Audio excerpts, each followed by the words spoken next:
Alexander Abram, জন্ম 20 ফেব্রুয়ারি 1959, একজন Russian ব্যবসায়ী যিনি 2022 সালের মার্চ পর্যন্ত রাশিয়ার অন্যতম বৃহত্তম ইস্পাত উৎপাদনকারী ইপ্রাজের পরিচালনা পর্ষদের চেয়ারম্যান ছিলেন। 1998 সাল থেকে তিনি রাশিয়ার বৃহত্তম ইস্পাত ও লোহার সাম্রাজ্যের মধ্যে একটি সংগ্রহ করেছেন, যা সারা বিশ্বে 71,551 জন লোককে নিযুক্ত করেছে। 13,057 মিলিয়ন টন স্টিলের আউটপুট এবং 2021 সালে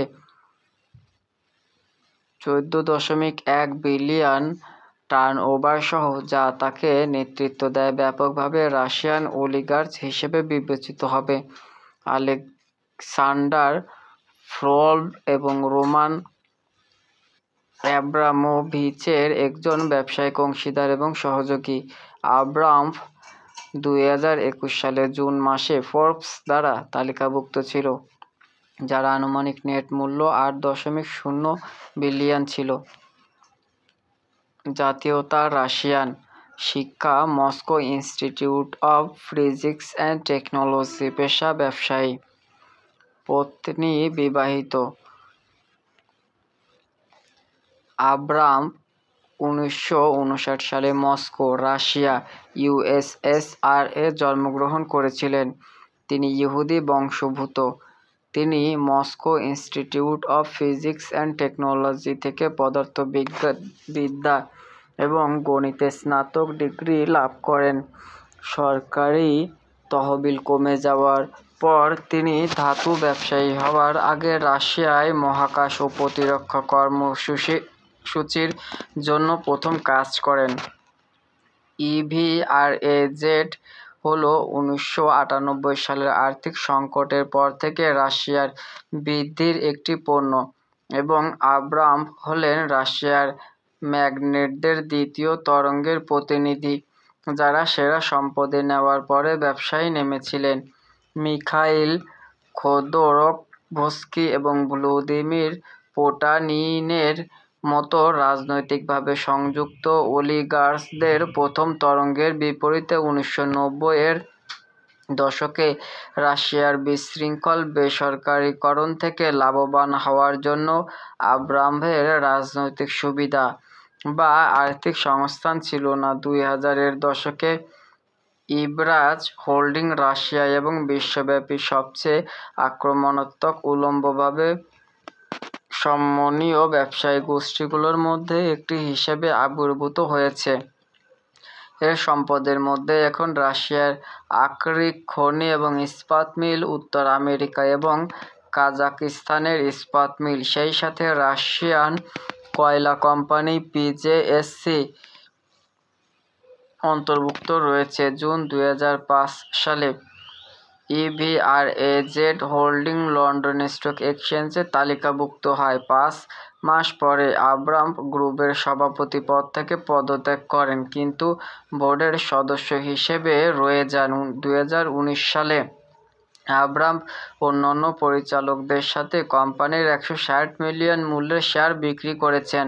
তিনি 2022 সালের মার্চ মাসে ইভিআরএজেড পিএলসি এর বোর্ড থেকে পদত্যাগ করেন।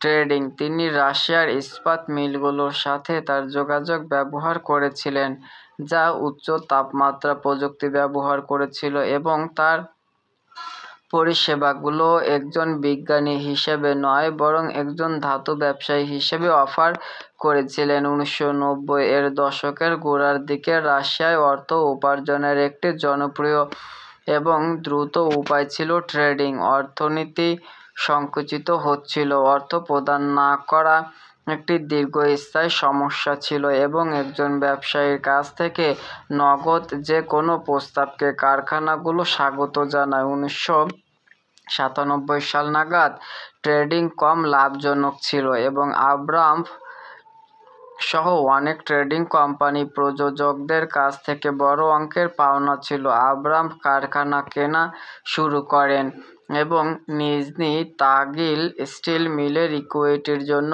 ঋণ অদল-বদল করেন। পাশাপাশি অন্যান্য শেয়ারহোল্ডারদের কাছ থেকে তার রেল উৎপাদন কারখানায় অংশীদারিত্বও কিনে নেন। যখন রাশিয়ান অলিগার্চদের প্রথম তরঙ্গ তাদের যা কিছু সম্ভব সম্পত্তি দখল করেছিল, মিস্টার আব্রাম তাদের অনেক বেশি মনোযোগী উপায়ে অধিগ্রহণ করেছিলেন। তিনি রেল এবং ইস্পাত নির্মাণ পণ্যের জন্য একচেটিয়া নির্মাণের সিদ্ধান্ত নেন এবং কারখানার সন্ধান করেন যা তাকে সমন্বয় দেবে। এই পণ্যগুলো তৈরির একমাত্র অন্য বড় কারখানাগুলো কেমেরনভোর শিল্প অঞ্চলে ছিল, যেখানে রাশিয়ার বৃহত্তম কয়লা খনি রয়েছে। কয়লা খনির মালিকদের সাথে তার পুরনো ব্যবসায়িক যোগাযোগ ব্যবহার করে আব্রাম এই অঞ্চলের জনপ্রিয় গভর্নর আমান তুলিয়েভের সাথে পরিচিত হন। দেউলিয়া কারখানার শূন্যতম কর্মসংস্থান সৃষ্টি। আব্রাম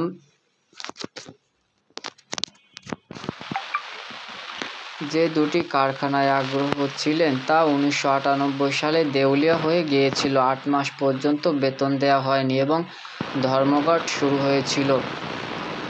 তুলিভের ভালো ম্যানেজার দরকার ছিল। আব্রামের দুটি কারখানা দরকার ছিল এবং শীঘ্রই একটি চুক্তি করা হয়েছিল। রাষ্ট্রীয় পাওনাদার হিসেবে তুলিভ ইস্পাত মিলগুলো চালানোর জন্য ইভরাজ হোল্ডিংয়ের অনুগত বহিরাগত পরিচালকদের নিয়োগ করতে সাহায্য করবে। আব্রাম বেতন এবং কর প্রদান করবে, চাকরির নিশ্চয়তা দেবে এবং তুলিভের সামাজিক প্রকল্পগুলোকে সমর্থন করবে।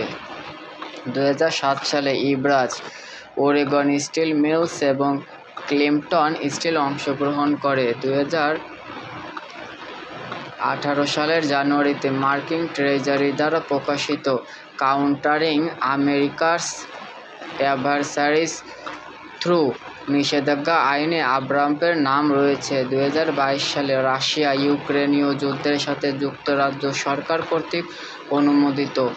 ব্যক্তিগত জীবন: তিনি 3 সন্তানের সাথে বিবাহিত এবং রাশিয়ার বাইরে থাকেন। তার শখের মধ্যে রয়েছে মাছ ধরা, সাঁতার কাটা, টেনিস।